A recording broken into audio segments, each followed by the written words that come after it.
जीवन है तो इस जीवन के साथ सुख और दुख दोनों चलते हैं। सुख भी आते हैं, दुख भी आते हैं। कुछ लोगों का ये भी मानना है कि दुख और सुख दोनों साथी हैं जीवन के, लेकिन पता नहीं क्यों सुख ऐसा साथी है जो अल्प समय टिक पाता है और दुख ऐसा साथी है जो बहुत समय या जीवन में बार बार आता जाता है। इसका मतलब है कि वो दुख जो है वो हमसे अधिक प्रेम करता है, जो बार बार आता है हमारे जीवन में, विचलित करता है, परेशान करता है। फिर उसकी मशक्कत शुरू हो जाती है कि समाधान कैसे करें, आई समस्या से कैसे मुक्त हों। अब वो क्या करें, आ गया तो आ गया मित्र बन के। जैसे अभी मैंने कहा कि सुख और दुख दोनों जीवन के साथी हैं, आते जाते रहते हैं। सुख कम टिकता है, दुख ज़्यादा टिकता है, ज़्यादा समय रहता है, ज़्यादा परेशान रखता है, या उसका रिपीटेशन जीवन में अनेकों बार होता है। खैर, ये तो लोगों के कहने की बात है। यहाँ अपन बात करते हैं कि हमारे जीवन में अक्सर अच्छी भली जिंदगी में अकस्मात कोई ऐसी समस्या आ जाती है जो मन को, मस्तिष्क को उद्वेलित कर देती है, विचलित कर देती है, परेशान कर देती है। रातों की नींद गायब हो जाती है, दिन का चैन गायब हो जाता है। न रात को नींद, न दिन को चैन, परेशान परेशान मन हो जाता है। क्या करें, कहाँ जाएं, कहाँ से हल ढूंढें, किसके पास जाएं, किससे समाधान मांगें। मांगने पर भी कई बार समाधान नहीं मिलता, लोगों से कोई सुकून नहीं मिलता। ये जीवन, जब आपने जन्म लिया 10 साल, 12 साल, 15 साल तक तो आपकी समस्या आपको पता ही नहीं चली, अनुभव ही नहीं हुआ, क्योंकि आपके जीवन की समस्या उस वक्त आपके पेरेंट्स, आपके माता पिता, परिवार के लोग, सदस्य, बाबा दादा, वो सब देख रहे थे, केयर कर रहे थे। जरा सी खांसी हुई, जुकाम हुआ, प्रॉब्लम हुई, पैर में चोट लगी, फटाक से वो उपचार के लिए दौड़ पड़ते थे। तो आपकी समस्या तो लोग निवृत्त कर दिया करते थे, इसलिए पता नहीं चली।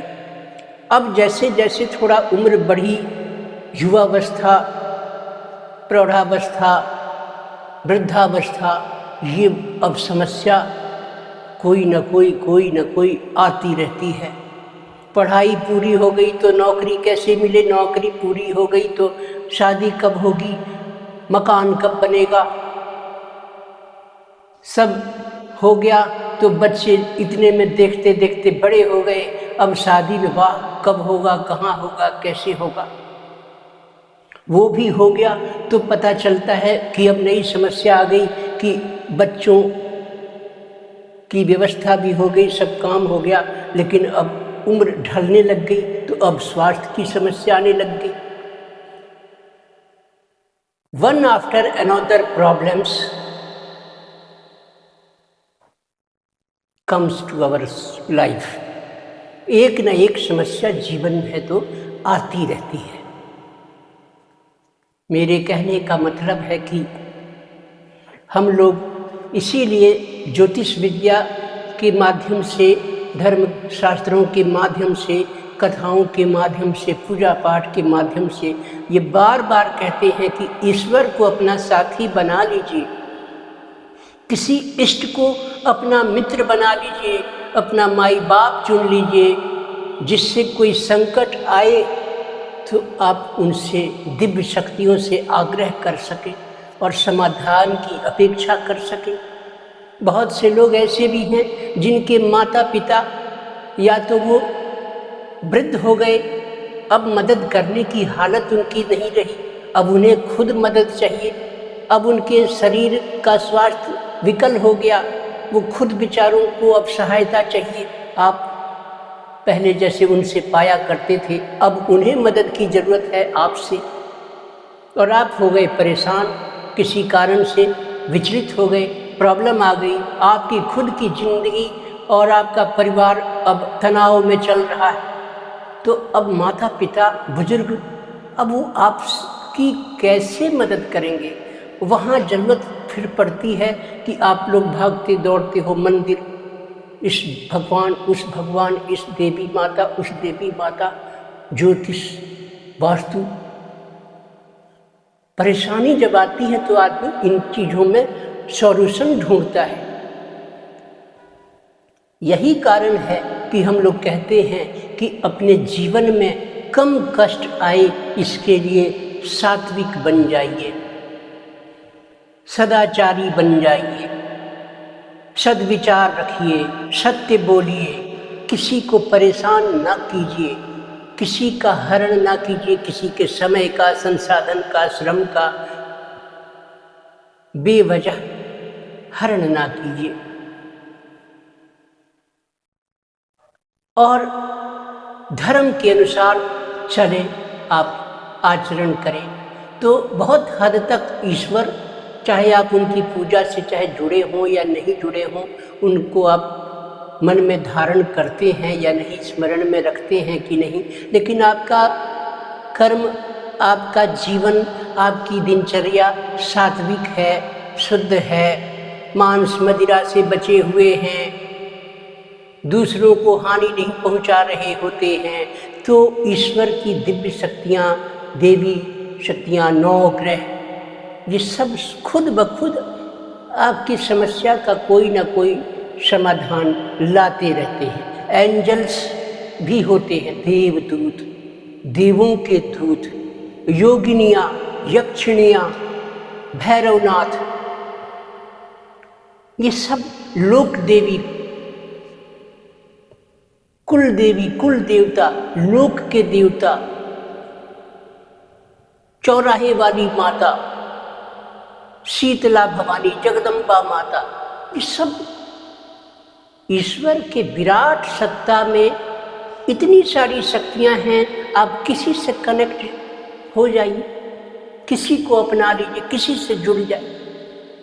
मकान में 50 आपने लाइटिंग सिस्टम लगा रखा है, bulb, tubelight, emergency light, solar system से चलने वाले प्रकाश के यंत्र, इन्वर्टर। अब आपको जहाँ प्रकाश चाहिए वहाँ किसी भी बल्ब का स्विच ऑन कीजिए, प्रकाश आ जाएगा।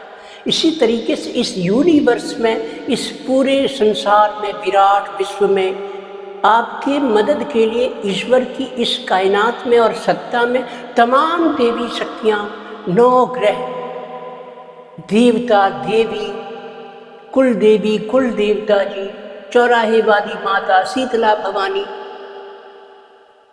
लोक देवी लोक देवता, ये सब बहुत सारे एंटिटीज हैं, शक्ति हैं, दिव्य ऊर्जा के ये सब सक्षम केंद्र हैं और सब में खूब पावर है। सब ईश्वर के डोर से जुड़े हुए हैं। आप किसी से कनेक्ट तो रहिए, कनेक्ट रहना तो सीखिए, मन को, विचार को भटकने मत दीजिए। आज इस पूजा में, कल उस पूजा में, आज उस देवी से, कल उस देवता से, यहाँ मनोकामना पूरी नहीं हुई तो वहाँ चले गए, वहाँ पूरी नहीं हुई तो कोई और मंदिर ढूंढने लग गए, कोई और देवी से जुड़ गए। वैचारिक भटकन, भटकाव, ये भटकना कब ठहरेगा? एक इष्ट को पकड़ के साधन, उनके चरणों का शरणागत होकर चरणों को पकड़ लीजिए और विनती कीजिए, प्रभु शरणागत हूँ मैं, आपके चरणों में शरण दीजिए, हे माई बाप मुझे स्वीकार कीजिए। छोटी सी उम्र से ही पूजा और धर्म और ईश्वर से, सत्ता से जुड़े रहने का संस्कार कौन डालता है? माता पिता, दादा दादी, सिर्फ स्कूलों में एडमिशन करा देना, किताबें खरीद देना, बुक्स और ड्रेस खरीद देना, ट्यूशन लगवा देना, भोजन ला देना, फल फ्रूट्स की व्यवस्था, दूध का इंतजाम कर देना, ये सब इतना ही पर्याप्त नहीं है। ये तो जीवन जीने के लिए, तन ढकने के लिए वस्त्र चाहिए, पेट भरने के लिए आहार चाहिए, वो सब चीज़ें आप जुटा रहे हो। स्कूल में एडमिशन भी करा दिया, वो सब। लेकिन संस्कृति जो हमारे भारत की, हमारे देश की, हमारे पूर्वजों के रीति रिवाज, उनके धर्म, जिन पर वो चलते आए, हमारे 3 पीढ़ी से भी ऊपर से, 5 पीढ़ी ऊपर से, 10 पीढ़ी ऊपर से, जो हमारे दादा पुरखे पूर्वज जिन धर्मों पर, जिन राह पर चलते आए, हम उनमें से सब छोड़ते जा रहे हैं। दिमाग लगा लगा कर उसको सब चीज़ों से कटते छटते जा रहे हैं, छोड़ते जा रहे हैं। इसीलिए पहले के बुजुर्ग इतने परेशान नहीं थे, ना वो इतना बीमार रहते थे, ना उनके जीवन में इतने स्ट्रेसेस थे, ना उनके जीवन में इतना तनाव, मानसिक चिंता उन्हें खलती थी, परेशान करती थी, ना उनके जीवन में कोई शत्रु बाधा ज़्यादा थी। मेल मोहब्बत, समाज, मोहल्ला, टोला, गली मोहल्ले, गांव के लोगों से उनका मेल जोल था। एक जगह बैठकर आग तापते थे सर्दियों में, अलाव जलाकर, वहाँ सुख शांति की बातें, घर गृहस्थी की बातें करते थे, गांव का हाल मालूम होता था। वो सब मिल्लत बंद हो गई, कनेक्शन, कनेक्टिविटी बंद हो गई, और सुबह उठते ही शुभ प्रभात आता है व्हाट्सएप पर। लेना देना, कॉल करके कभी रूबरू होना, बात करना, उसके घर आना जाना, कभी मिलना, कभी बुलाना, सब में गैप आ गया, गैप आ गया। इलेक्ट्रॉनिक रिश्ते अब हो गए, राहु कायम हो गए। हमें उन सब से थोड़ा दिमाग को एक बार ठहराना होगा, मन को शांत करना होगा। एक किसी देवी माता से या किसी एक देवता जी से जुड़ जाना होगा, उनके मंदिर जाकर पान फूल लेकर आग्रह करना होगा, उनके चरणों में निवेदन करके माथा टिकाकर कहना होगा कि प्रभु अपने शरण में हमें स्वीकार कीजिए। अब मेरा आपका रिश्ता अटूट रहेगा। और फिर आप चलिए सत्कर्मों पर, धर्म पर, सत्य पर। परेशानी भी आए तो भी उसको सहन कीजिए, लेकिन धर्म को छोड़िए मत। बड़े छोटे का भी ध्यान रखिए, बुजुर्गों का भी मान सम्मान कीजिए। माता पिता, दादा दादी, परदादा परदादी, सबका सम्मान कीजिए। नगर में बुजुर्ग जो हैं, मोहल्ले के बुजुर्ग हैं, पीपल है, बरगद है, धर्म स्थल है, सबको नमस्कार कीजिए। आचरण ठीक रखिए। मांस, मदिरा, मछली, अंडा, इन सब दूषित पदार्थों से जिनका कोई भी धर्मशास्त्र अनुमति नहीं देता, कोई भी धर्म, कोई भी संप्रदाय हो, कोई नहीं कहता कि अंडा खाओ, मछली खाओ, ये दूषित आहार को सेवन करो। अगर आप करते आए तो कोई बात नहीं, आप बच्चे थे, शिशु थे, थोड़ा रोटी खाने लगे, उस उम्र पे आए कि अब रोटी दाल खाने लग गए, दूध रोटी खाने लग गए, दांत आने लग गए, तो परिवार में हो सकता है किसी को शौक़ रहा हो नॉन वेज वगैरह खाने खिलाने का, आपके मुंह में डाला, रस आने लगा। आपको क्या पता कि शास्त्र के विरुद्ध है, इसे खाना मना है। आपको क्या पता, छोटी सी उम्र में, तीसरी कक्षा में, चौथी कक्षा में आप खाए जा रहे और स्वाद आ रहा था। अब जब समझ बढ़ती है तो उम्र निकल चुकी होती है, 20 साल, 25 साल, 30 साल, 35 साल। अब तक आप हैबिचुअल हो गए अशुद्ध खान पान का। अब छूटे नहीं छूटता, या उसकी याद आती है, उसके टेस्ट की याद आती है, फिर मन विचलित होता है। संकल्प लेते हैं अब नहीं खाऊंगा, फिर मन वही जाता है टेस्ट। टेस्ट का पीछा कर रहे हैं। बार बार जिह्वा, जीव की इंद्री, स्वादेंद्री डिमांड कर रही है, क्योंकि बरसों से वो जिह्वा खाती आई है। अब उसको याद आ रही है तो कह रहा है फिर खिलाओ, फिर खिलाओ। रिजिड होना पड़ेगा, जिद ठानना पड़ेगा, कठोरता धारण करनी पड़ेगी, छूट जाएगा। समझाना पड़ेगा मन को, जिह्वा को, छूट जाएगा, आदत उसकी ठीक हो जाएगी। कोई दीक्षा ले लेंगे बढ़िया, किसी अच्छे जगह जाकर कोई अच्छा मंत्र ले लेंगे, वो गुरु आपको रोक देंगे कि इस मंत्र के साधना में ये परहेज रहेंगे, उस परहेज पर आपको चलना होगा, राह बदलनी होगी, अवेयरनेस जाग जाएगी। एक ऐसा भी वक्त आएगा जब आप कहोगे कि अरे 20 साल से मैंने कभी नॉनवेज छुआ भी नहीं, जिंदगी सुधर जाएगी। तो मेरे कहने का मतलब, कोई भी धर्म, सभी धर्म कहते हैं हिंसा मत करो, सभी धर्मों में लिखा है चोरी मत करो, सभी धर्म कहते हैं सत्य बोलो, सभी धर्म कहते हैं दान करो, सभी धर्म कहते हैं सेवा करो। किस धर्म में नहीं लिखा, बताओ मुझे? हिंदू, मुस्लिम, सिख, ईसाई, पारसी, जैन धर्म, हर जगह ये बातें कही गई हैं। वो अलग बात है कि आप मान नहीं रहे, रुक नहीं रहे, ठहर नहीं रहे। सब जगह वो बात लिखी है, सभी धर्मों के ये वचन सार है, सार, एसेंस। तो मैं ये कहना चाह रहा था, ये बहुत बड़ी लंबी भूमिका हो गई, पर देखिए जीवन को सुधारना है तो इन भूमिकाओं को सुनना पड़ेगा। अब आगे बढ़ते हैं। मान के चलिए आप हिंदू धर्म में हैं, मम्मी पापा दादा दादी के साथ मंदिर भी कई बार आए गए होंगे, आपका प्रेम हो गया मान के चलिए राम जी से, हनुमान जी से, बजरंगबली बाबा से, भैरव बाबा से, दुर्गा भवानी जगदम्बा माता से, कालिका माता से, किसी भी देवी माता से, विष्णु भगवान से, श्री हरि राधा माता से, कृष्ण भगवान से, ईश्वर से, कहीं भी आपका मन ठहर रहा है, बार बार वही मन चला जाता है, समझिए कि वो मन आपका उस इष्ट को पसंद करता है। उनसे जुड़ जाइए, उनके मंदिर चले जाइए, शुक्ल पक्ष में जाके एक बार उनके अच्छे दिन, अच्छे वार में जाके शरणागत हो जाइए, और उस दिन से उनके किसी भी साधन को अपना लीजिए, चाहे नाम जप, चाहे मंत्र जप, चाहे उनके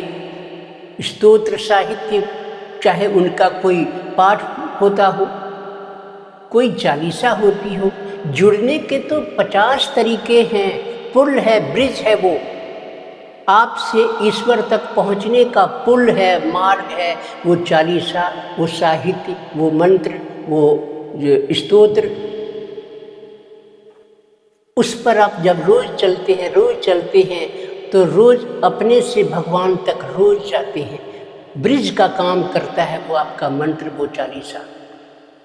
और फिर कोई सांसारिक काम आन पड़ा, मोबाइल आ गया, कॉल आ गया, तो फिर उनसे हट गए, तुरंत फिर फ़ोन पर बात करने लगे। कोई ड्यूटी पर गए, वहाँ काम करने लग गए। तो सुबह शाम कम से कम अधिकांश बार उनको स्मरण में लाइए, रखिए दिमाग में। अब मैं एक बात बताता हूँ, आज एक उदाहरण के तौर पर बहुत बड़ी बात कहता हूँ, आप अपना लोगे तो आपको लाभ होगा। मुझे आप बताने भी नहीं आओगे कि सही कहा आपने, ऐसी समस्या आई थी तो मैंने ऐसा किया तो ये काम हो गया, कहने भी नहीं आओगे। मेरे वीडियो को लाइक सब्सक्राइब भी नहीं करोगे। हो सकता है, ये आपकी चॉइस, आपका पसंद हो सकता है। मेरा काम तो अपना समय 24 घंटे में से कुछ 10-20 मिनट, 30 मिनट आपको अच्छी बातें बताने का मेरा काम है, मेरा ये कर्तव्य है, या मेरा धर्म है, या समझिए कि ये कुछ भी आप समझिए।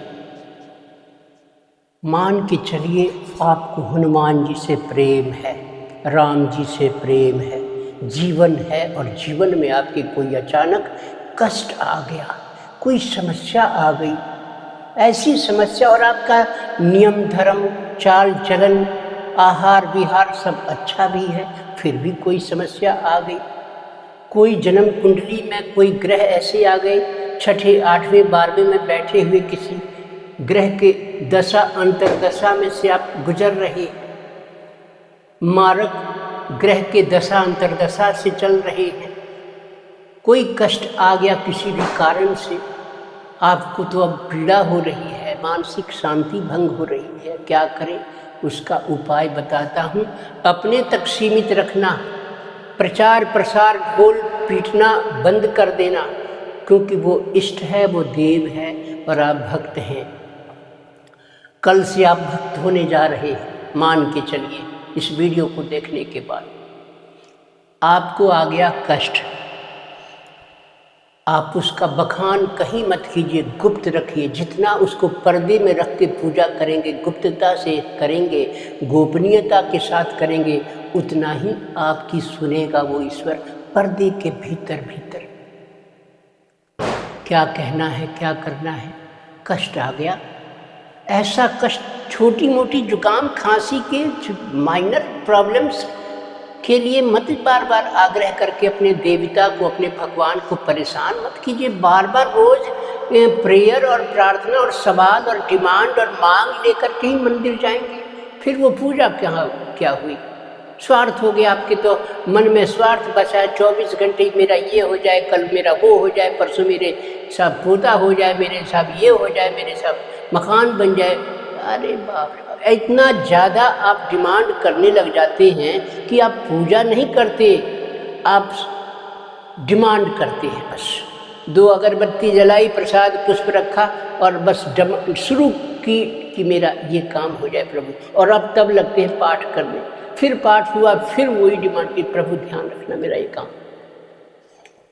इतना डिमांड नहीं, बहुत कोई एकदम अब कंट्रोल से बाहर, नियंत्रण में अपने नहीं है, हमसे हो ही नहीं पाएगा, तो वहाँ कहीं थोड़ा कह दिया जाता है, वो अच्छा भी लगता है, वो जेन्युइन तरीका भी है। भगवान भी समझेंगे कि बेचारा हार गया, शरणागत होके कह रहा है, अच्छा इंसान है, अच्छा खान पान है, अच्छा व्यवहार है, मददगार है लोगों के लिए, सेवा भावी भी है, नियम आचरण से रहता है, और बेचारे को संकट आ गया, रोज मंदिर भी आता है। आज ये कह रहा है, आज तक किसने नहीं कहा, 30 साल से पूजा कर रहा है, आज कह रहा है पहली बार, कभी से प्रार्थना भी नहीं करी। तो आप कहेंगे ना, वो जेन्युइन डिमांड होगी, त्वरित गति से समाधान मिल जाएगा आपको, विश्वास 100% रखना, ऐसा अवश्य होगा। लेकिन मैं फिर भी आपको एक उपाय बताता हूँ, छोटा सा एक उदाहरण। हनुमान जी से आप जुड़ गए हैं, मान के चलिए, वो आपके इष्ट हैं, उनसे आपका प्रेम है, रोज़ भक्ति से उनका स्मरण करते हैं, चाहे 40 ही रोज़ पढ़ें, मंगलवार या शनिवार से प्रारंभ करके शुक्ल पक्ष से शुरू करके पहली दफ़ा शुरुआत करने जा रहे हो तो मंदिर हनुमान जी के जाकर, राम जी के मंदिर जाकर वहाँ से शुरू करें प्रथम बार। उसके बाद चाहे घर में करें रोज़, फिर भी कभी सप्ताह के मंगल और शनिवार को चले जाया करें मंदिर।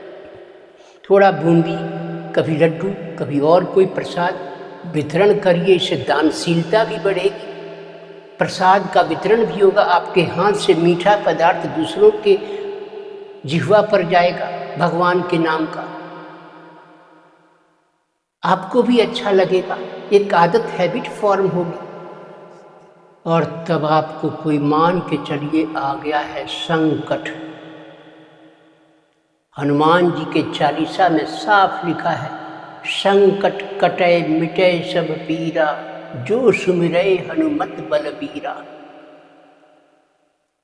हनुमत भगवान हनुमान जी के बलबीर, हनुमान जी के स्मरण को जो बार बार अपने मस्तिष्क में, हृदय में रखता है, नाम पुकारा करता है, संकट कटे मिटे सब पीरा, सारे संकट मिट जाते हैं, सभी प्रकार की पीड़ाएं हट जाती हैं। नियमित साधन होना चाहिए, नहीं कि 10 दिन किया फिर छूट गया, फिर छोड़ दिया, फिर अपने मन को ही बार बार वो अंडा मांग रहा है और नॉनवेज, और आपने समझा लिया मन को, अरे इससे क्या, तो कोई जीव नहीं है, अंडे में खा लो, अपने मन से ही सवाल जवाब बना लिए, अपने आप से ही संतुष्टि कर ली, जबकि शास्त्रों में कहीं नहीं लिखा कि बेशक प्राण उसमें नहीं है, सब पर खाओ आप, ऐसा कहीं नहीं होता। किसी मंदिर में, किसी मस्जिद में नहीं चढ़ता। आपने सोच लिया कि इसमें प्राण नहीं है, तर्क तो आप कुछ भी बना लोगे, अपने बनाते रहो, ऐसे नहीं होता। कठोर संकल्प चाहिए होगा। अब आपकी समस्या आ गई, आप एक संकट से जूझ रहे हैं और समाधान नहीं मिल रहा। संकट भी कोई छोटी मोटी नहीं है, बड़ी समस्या है। क्या करें? बाजार जाए, बाजार से जाकर सोमवार को ही ला के रख लें घर में एक नारियल पानी वाला, हिलाने पर पानी बजता हो, उसके ऊपर के रेशे को उपाट करके छिलका हटा के, और बस वो हार्ड जो नारियल होता है पर उसके अंदर पानी बज रहा होता है, उसे बस रख लीजिए। 2 लड्डू रख लीजिए, तुलसी के पत्र रख लीजिए, धूप बत्ती अगरबत्ती रख लीजिए। सोमवार को सारी तैयारी रेडी रख लीजिए, क्योंकि मंगलवार को तुलसी पत्र नहीं तोड़ना चाहिए, इसलिए सोमवार को ही दिन के समय, संध्या और सूर्यास्त के बाद का नहीं, तोड़ने का वर्जित है तोड़ना तुलसी पत्र को, इसलिए दिन में ही व्यवस्थित करके सब रख लीजिए। और आ गया मंगलवार, बहुत प्रेम से नहाने जाइए, स्नान आदि से निवृत्त होकर शुद्ध धुले वस्त्र पहनिए, हो सके तो रक्त लाल वर्ण का कोई ड्रेस पहन सकते हैं, लाल उन्हें बड़ा प्रिय है, भगवान हनुमान जी को, राम जी को लाल पहन लिया। देवी माता को भी लाल बहुत पसंद है, पता नहीं, जो भी है, आप लाल वेयरिंग लाल ड्रेस पहन लीजिए, चले जाइए। मंदिर जाकर भगवान जी को नमस्कार कीजिए, प्रणाम कीजिए, अपना नाम, पिता का नाम, गोत्र बताकर अपना परिचय दीजिए, चप्पल वगैरह सब बाहर निकालिए, संभव हो तो घर से मंदिर तक बिना चप्पल के जा सकें तो जाइए। पैरों में कंकड़ी चुभती है तो मंदिर के बाहर जाके चप्पलों को एक साइड में रख दीजिए, आने जाने के उनके मार्ग में चप्पल मत खोल के रखिए, साइड में। और उसके बाद में धूप बत्ती वगैरह जलाकर पुष्प इत्यादि अर्पण करके भगवान जी को वो जो 2 लड्डू आप ले गए थे उसका प्रसाद अर्पण कीजिए, भोग उन्हें अर्पण कीजिए, नारियल भी उन्हें अर्पण कर दीजिए, पानी वाला गोल, और खड़े हो जाइए दूर। अब अपनी समस्या भी बताइए। अगर आप चालीसा ले गए हो या मंदिर में उपलब्ध हो तो चालीसा पहले पढ़ लें, और तब उसके बाद में आप उस नारियल को उठा लें जो आपने हनुमान जी के पास रख रखा है, और उससे लेकर ये भी हो सकता है कि अब प्रसाद को वहाँ रख आइए, और नारियल जो बोला है वो पन्नी में कहीं अलग अपने पास ही रखिए, अभी भगवान को मत चढ़ाइए। और अब आपको क्या करना है कि हनुमान जी के नेत्रों में देखते हुए अपनी समस्या पूरी बताइए कि आपको हुआ क्या है, प्रॉब्लम क्या है, और ये बताकर कहकर अब आप मंदिर की 11 परिक्रमा कीजिए। 11 परिक्रमा मार्ग होना चाहिए, उस मंदिर के चारों तरफ घूमने के लिए जगह होनी चाहिए। ऐसा न हो कि वहाँ जगह नहीं हो, मंदिर तब ऐसा चुन लीजिए जहाँ परिक्रमा मार्ग भी हो, चारों तरफ विग्रह के, हनुमान जी के विग्रह के चारों तरफ चक्कर लगाने की जगह हो पर्याप्त। और तब आप क्या करें कि 11 आवृत्ति आपको नारियल हाथ में लेकर, और हर परिक्रमा के बाद अपने नेत्र हनुमान जी के नेत्र से मिलाकर हर बार ये प्रार्थना करनी है कि मेरा ये संकट है प्रभु, कोई समाधान दे दीजिए, कोई हल निकलवा दीजिए, कोई हल कर दीजिए प्रभु, मैं बहुत परेशान हूँ, मेरे से अब मेरी समस्या खुद से नहीं हल हो पाएगी आपकी मदद के बिना। ये कहकर हर राउंड, एक राउंड चक्र पूरा हो तब ये बात कहनी है, फिर दूसरा राउंड फिर कहनी है आँखों से आँखें मिलाकर, फिर तीसरा राउंड, ऐसे करके 11 बार आपको ये प्रक्रिया करनी है। हो सके तो पन्नी जिसमें आपने वो नारियल का भी गोला रख रखा है उसमें कुछ पुष्प भी रख लीजिए, 11 पुष्प हर परिक्रमा के, और 11 ही पुष्प रखिए। हर परिक्रमा के बाद एक पुष्प भगवान जी के पास अर्पण कर दीजिए। अब दूसरा राउंड, इससे गिनती भी आपकी सहजता से हो जाएगी।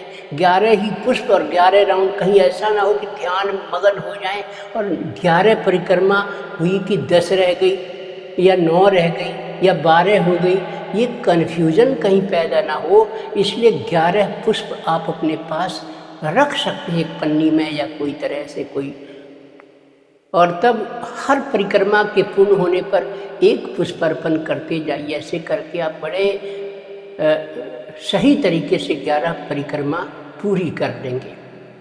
अब अंतिम बार जब आप 11वें परिक्रमा को पूरी कर चुके हों, तब वो गोला नारियल का लेकर हनुमान जी के मंदिर के सामने किसी पत्थर पर, किसी बाउंड्री पर, किसी कहीं ऐसी जगह, उनके मंदिर को क्षति नहीं पहुंचनी चाहिए, देवालय है, इसलिए कोई तरह से उनको नारियल को आप जोर से फोड़कर उसका जो पानी, भीतर का जल, नारियल का जल गिरेगा, वो हनुमान जी की तरफ ऐसे करके जल को गिरने दीजिए, अर्पण कीजिए। अब तक आपने देवी माताओं के मंदिर में नारियल फोड़ते हुए देखा होगा, हनुमान जी के यहाँ नहीं, लेकिन आज हम आपको बता रहे हैं हनुमान जी के मंदिर में ही नारियल फोड़ने की विधि।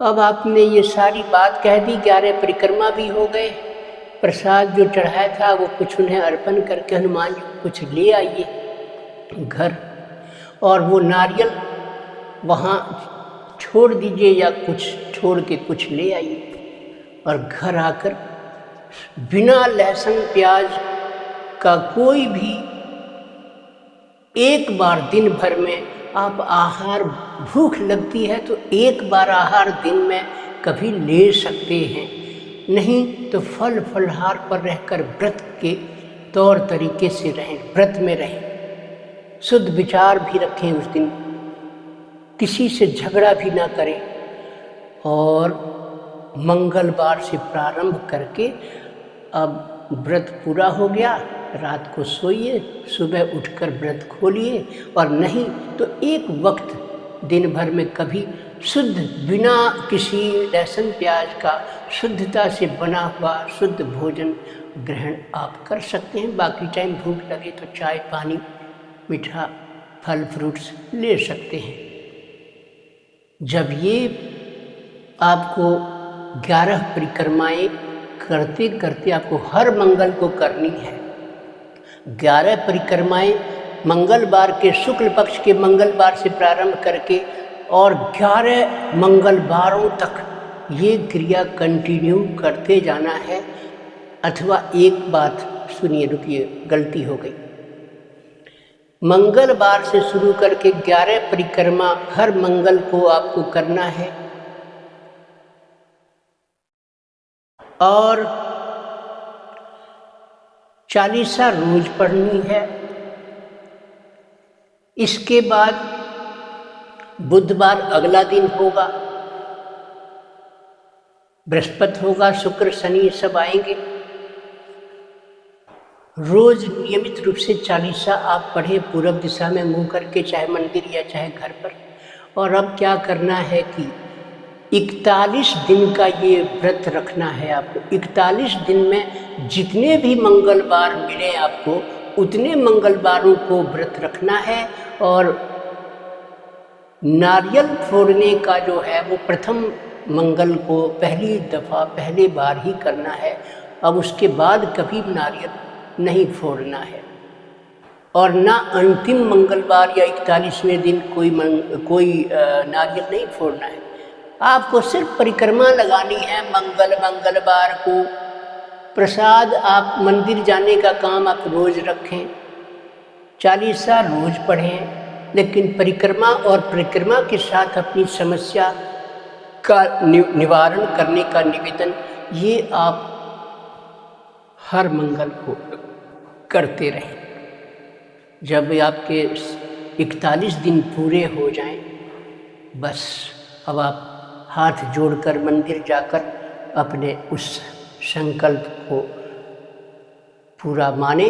भगवान जी से कह दें, मैंने 41 दिन के मंगलों का किया था, ये अनुष्ठान पूरा हो गया, प्रभु कृपा दीजिएगा, मेरी ये समस्या जल्दी से जल्दी निवारण कर दीजिएगा। ऐसा निवेदन कर लीजिए। अब बस अब आप इंतज़ार कीजिए। हो सकता है कि आपके 41 दिन के पहले ही आपकी समस्या का कोई हल निकल जाए, लेकिन फिर भी आपको 41 दिन पूरे करने हैं। बीच का हर मंगल करना है व्रत। इसके बाद में आपको अगर 41 दिन भी हो गए और तब भी समस्या अभी नहीं हटी, कोई बात नहीं, अब आपका अनुष्ठान हो गया है। अब जब कभी मंदिर जाएं आए मंगल को, भगवान जी से निवेदन करते रहें, प्रभु ध्यान रखिएगा, प्रभु ध्यान रखिएगा। ज़्यादा इंतज़ार नहीं करना पड़ेगा, काम आपका हो जाएगा। और जब काम हो जाए तो फिर किसी मंगल को जाके भगवान जी की अच्छे से पूजा कर दीजिएगा, चोला चढ़ा दीजिएगा चमेली के तेल से, घी से, जैसे भी हो, और पुजारी जी कर देंगे आपकी ये व्यवस्था। प्रसाद का वितरण करा दीजिएगा और भगवान को धन्यवाद बोलिएगा जब आपका काम हो जाए। आपको ये ऐसा अनुष्ठान बताया है जो आपके ज़िंदगी को बदल देगा लाइफ टाइम के लिए। फिर अब हनुमान चालीसा कभी मत छोड़ना, कभी मत छोड़ना। कोई भी परिस्थिति हो, घर में कोई शोक हो जाए, किसी तरह का कोई शौर सूतक लग जाए, कोई बात, बच्चे का जन्म हो जाए, पूजा बंद हो गई हो, तो कोई बात नहीं, उस समय मत कीजिए, लेकिन नाम तो चलते फिरते हनुमान जी का स्मरण लेने में, क्या करने में क्या दिक्कत है? कोई दिक्कत नहीं, करते रहिएगा। शुद्धि के बाद फिर पाठ शुरू हो जाएगा। ये जीवन का अपना एक अंग बना लीजिए, हनुमान जी महाराज को अपना सर्वस्व मान लीजिए और आप जीवन आराम से मज़े में निकलेगा। कोई भी ग्रह बाधा हो, आपको परेशानी नहीं आने वाली। धन्यवाद।